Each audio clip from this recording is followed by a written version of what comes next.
Today I'm reviewing the Pyunkang Yul Calming Moisture Barrier Cream. And really quick, I just want to say I purchase these products with my own money. I'll never waste your time with sponsor ads or videos. So if you want to help support the channel, check out nobsbeauty.com, check my Patreon community, or click on the links below.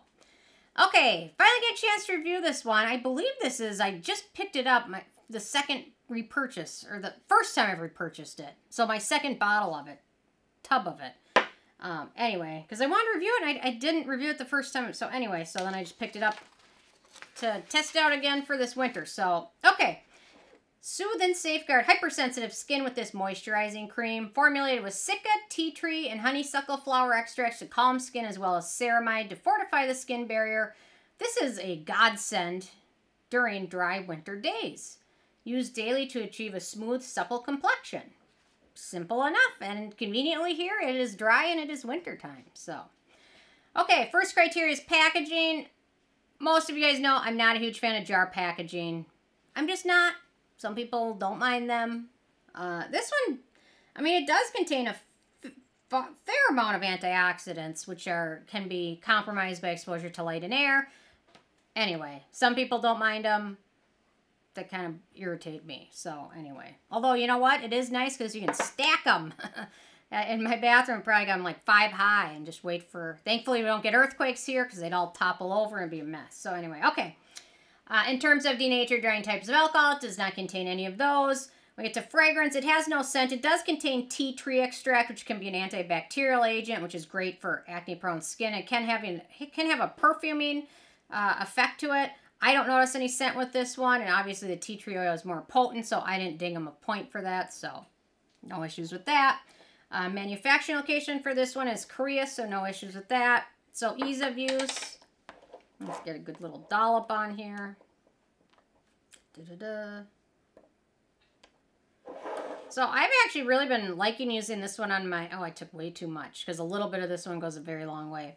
I've really been using this one a lot on my neck, as well as my face, and I really like it that way. Oh, I took way too much. Anyway, well, there we go. And a little bit of this one goes a very long way. It's really, it's more of a lotion texture than a cream texture. So, anyway. So, use it morning or evening. I use it both times a day. It doesn't really matter.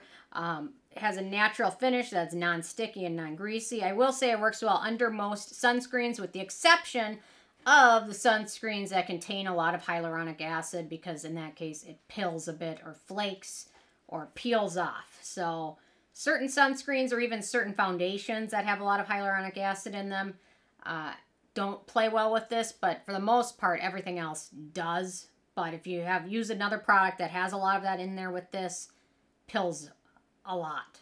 But if you don't do that, there's no issues. So use it morning and evening after cleansing, toning, and serums, and before sunscreen. Or if it's your evening routine, you can apply a thicker cream if you want to, but really nice. My neck really likes it as well, so there we go. No issues with that. Okay, beneficial ingredients in this one. So we've got, let's start it. We've got Hydroxypropyltrimonium hyaluronate. We've got hydrolyzed hyaluronic acid, and sodium hyaluronate humectant, which are all humectants. We've got honeysuckle extract, which is a great skin soothing and antibacterial ingredient.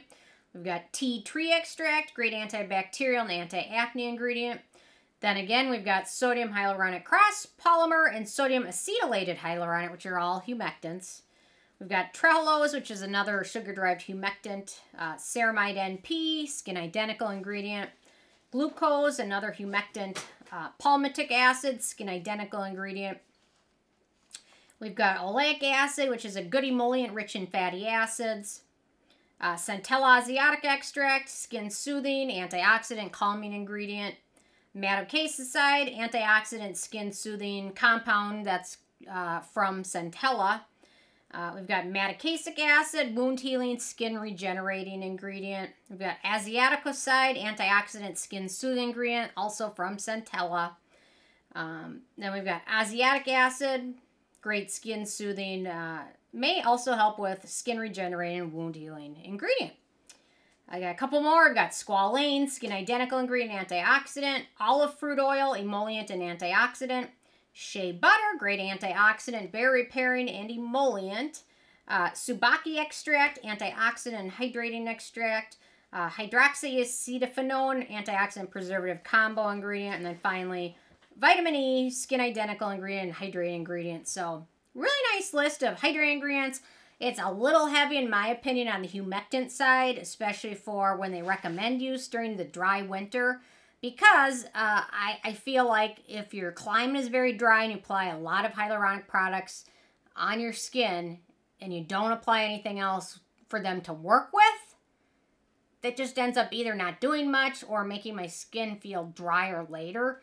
So I really think if you use this at night, I recommend using a sleeping mask over it, especially if you're in a very dry climate, which is kind of what they're marketing on. So it's a little kind of strange there, but anyway. Okay, animal testing. So that, you know what, if you Google this brand in cruelty-free status, it's all over the place. Apparently a couple years ago, they were looking at moving into China, but they decided not to, is what I understand. So they're still cruelty-free. If they had moved into China, then they wouldn't be cruelty-free. So it looks like they're still cruelty-free, but anyway. So I think they must have heard from a lot of their customers. Don't move into China. Don't move into China. I have a feeling that's probably what happened. Okay, in terms of performance, so this one's really nice. Does a nice job hydrating the skin without feeling greasy at all. Can pill again if you use too many layers, or if you use it with other products that contain a ton of hyaluronic acid, it can pill a bit. But otherwise, it's very friendly for most skin types. Although, if you have acne-prone skin at all, be very cautious because it contains, cetearyl alcohol, ethylhexyl palmitate, stearic acid, palmitic acid, squalane, olive fruit oil, and vitamin E. So a ton. So be very careful there. Plus, I think for some people, hyaluronic acid, sometimes it just sits on top of your skin, can make your skin unhappy. So keep that in mind. Okay, in terms of the price, so this is a full-size 1.7 ounces, 50 milliliters, and it retails for $16, so it's a pretty good deal. In terms of the it factor, it's not a must-have for me. I have repurchased it now, so that says something about it. It's a decent moisturizer, and it's affordable, which is really wonderful. And a little bit goes a long way, so a jar like this will last a few months. Probably at least 2 months, even if you use it day and night. Nice combination of skin-soothing ingredients and redness relief and hydrating ingredients. It does have some notable dupes out there. The Then I Met You Rich Moisture Cream, which in terms of ingredients are very similar, but in terms of texture, they couldn't be further from each other. But anyway, the Tula Protectant Plump and the Purito Centella Unscented Recovery Cream. And those are all much more pricey than this one. So it's got some notable similar products out there, which is worth mentioning. So anyway, interesting hearing from you guys. Oh, I also love the toner. I'll have to review that one too. The toner of this line from them is also wonderful. So anyway, interesting hearing from you guys if you had a chance to check this one out. And if you have what your thoughts are, or if you have a favorite from the brand, leave a comment. Love hearing from you guys. And stay tuned for more tomorrow. Thank you so much. Bye, guys.